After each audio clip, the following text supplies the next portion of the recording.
It's an invisible killer that tears people apart, and those unfortunate enough to survive it have to deal with the lifelong side effects that can send people insane. If you haven't caught on just yet, I'm talking about abuse. Abuse is all ends of the spectrum, from emotional to physical. Anyone can suffer from abuse in any way possible. In this video, I'll be trying to cover most forms of abuse, and if I'm lucky, try and save some people who are suffering or in need. Physical abuse is a crime, and unlike most forms, physical abuse is physical in nature. It can happen to anyone, teens, adults, and our most vulnerable, like the elderly, our children, and people with disabilities. Kicking, slapping, pushing, punching, or any other intentional act to harm someone else is physical abuse. Bruises will heal, but the scars and the trauma will last a lifetime.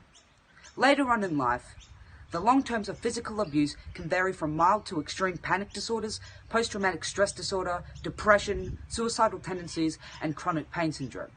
No one has the right to hurt you, and if you or anyone you know is experiencing physical abuse, there is always help available. There is no excuse for physical abuse. You don't have to go far to see the hatred and abuse that happens online. Cyberbullying or cyber abuse is torment that takes place on mobile devices like tablets, cell phones, and computers. Not only does it create humiliation and embarrassment, but it can also cross-line into borderline criminal behavior. Signs that people are going through this is a lack of sleep, a loss of appetite, not enjoying going online, avoiding group gatherings and social activities, and just being more moody in general. Cyberbullying can really affect someone's social life. Not only does it create anxiety and depression, but it also creates fear, which can put a huge strain on people's connection with family and friends, can create extreme embarrassment, and in some bad cases, it's even led to suicide.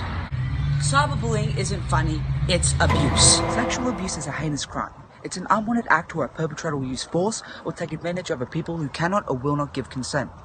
It's a violation of a person's basic rights for someone to overpower, humiliate, to victimize and commit such horrific acts. If you or anyone you know have been victims of sexual abuse, call the authorities immediately. No means no. Being disliked or hated feels bad, but being ignored and neglected can feel so much worse.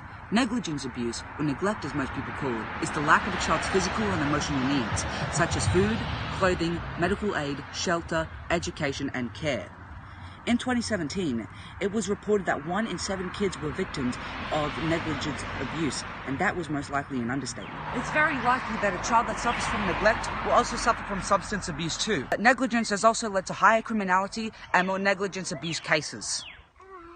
Never ignore the helpless. Don't look down on somebody because they can't take care of themselves. There's always help and it should be known. Disregarding doesn't help the problem, it makes it worse.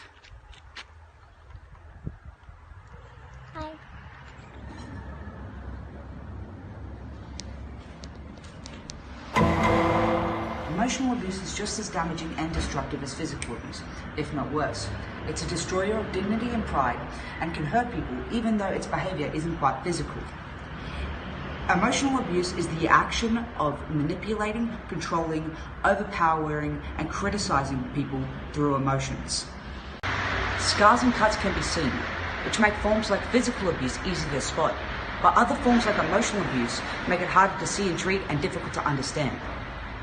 Dealing with emotional abuse is extremely hard, and dealing with it for longer amounts of time only makes it harder. The domestic part doesn't matter.